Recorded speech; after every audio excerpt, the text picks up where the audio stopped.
PlayStation ternyata lahir dari pengkhianatan Nintendo. Mereka awalnya partner bisnis, tapi berubah jadi rival paling berbahaya dalam sejarah industri game. Menjelang akhir 1980-an, Nintendo adalah penguasa mutlak industri video game lewat Nintendo Entertainment System dan Super Nintendo. Perusahaan asal Kyoto itu bukan hanya menjual konsol, tapi mengendalikan seluruh ekosistem industri, mulai dari lisensi, distribusi, hingga keuntungan dari setiap cartridge yang terjual. Di sisi lain, Sony dikenal sebagai raksasa elektronik premium, salah satunya Walkman yang merevolusi musik portable. Bersama Philips, Sony mengembangkan teknologi CD yang saat itu dianggap sebagai masa depan media digital. Namun, Sony tidak tertarik pada video game. Industri itu dianggap sekedar bisnis mainan anak-anak. Sampai muncul satu sosok, yaitu Ken Kutaragi. Ketertarikan Kutaragi pada game bermula ketika ia melihat putrinya bermain Famicom. Ia terkesan dengan pengalaman bermainnya, tetapi sebagai ahli teknologi audio digital, Kutaragi kecewa pada kualitas audio dan tampilan gambar yang dihasilkan oleh Nintendo.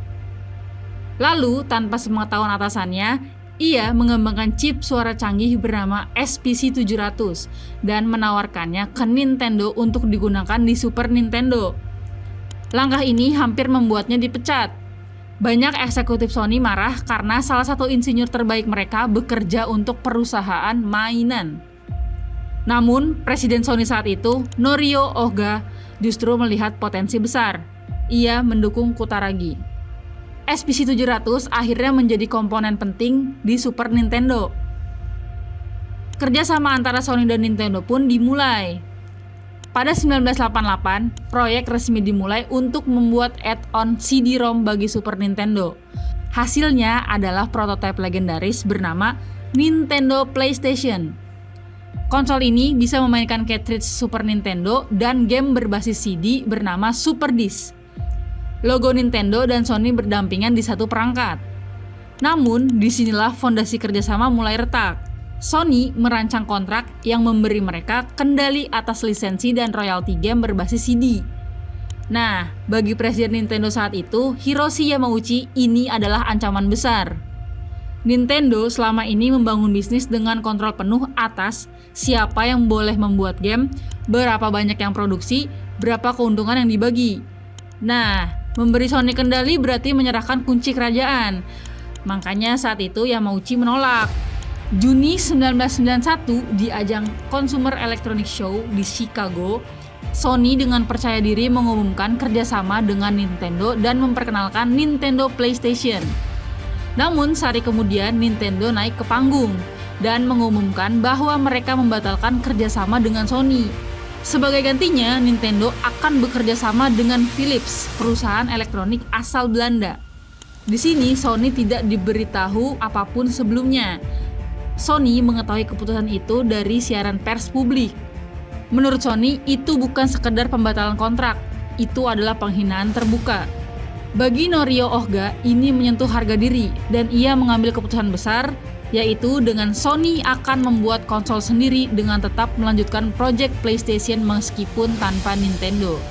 Sony juga pernah mendekati Sega, yang kala itu menjadi pesaing utama Nintendo untuk mengembangkan konsol bersama. Namun, Dewan Direksi Sega di Jepang menolak tawaran tersebut. Ini sebuah keputusan yang kemudian disesali oleh Tom Kalinske, CEO Sega of America, yang mengatakan bahwa itu sebagai keputusan terbodoh dalam sejarah bisnis. Penolakan tersebut semakin memotivasi Sony hingga akhirnya pada 16 November 1993, Sony mendirikan Sony Computer Entertainment. Berbeda dari Nintendo yang ketat dalam lisensi, Sony membuka pintu lebar bagi developer. Tools mudah digunakan, biaya produksi CD murah, model kerjasama lebih fleksibel. Dan hasilnya, Sony dapat dukungan dari developer besar-besaran. Desember 1994, PlayStation resmi diluncurkan di Jepang. Sega juga baru saja mengeluarkan Sega Saturn dengan mengumumkan harga $399. Lalu beberapa jam kemudian, Presiden Sony Computer Entertainment, Steve Reich, naik ke panggung dan ia hanya berkata satu kata, yaitu $299 Dengan kalimat tersebut, PlayStation mulai perang harga dengan menjual PlayStation $100 lebih murah dibanding Sega. Tahun 2000, Sony merilis PlayStation 2. Hasilnya luar biasa. Lebih dari 160 juta unit terjual. PS2 menjadi konsol terlaris sepanjang masa. Ironisnya, konsol yang lahir dari pengkhianatan justru menjadi penguasa baru. Di tahun 2020 pun, Sony tetap mengeluarkan PS5 di tengah kondisi yang sedang dilanda pandemi. Sampai saat ini, PS5 tetap menjadi konsol paling diminati sampai hari ini. Jika Nintendo tidak membatalkan kerjasama pada 1991, mungkin PlayStation tidak pernah ada. Keputusan untuk mempertahankan kontrol justru menciptakan pesaing terkuat yang pernah mereka hadapi. Dan dari pengkhianatan lahir revolusi, dan dari revolusi lahir dominasi. PlayStation bukan hanya konsol, ia adalah simbol bahwa visi, keberanian, dan ambisi bisa mengubah luka menjadi kejayaan. Kalau sobat bisnis lebih suka Nintendo atau PlayStation nih? Tulis di kolom komen ya.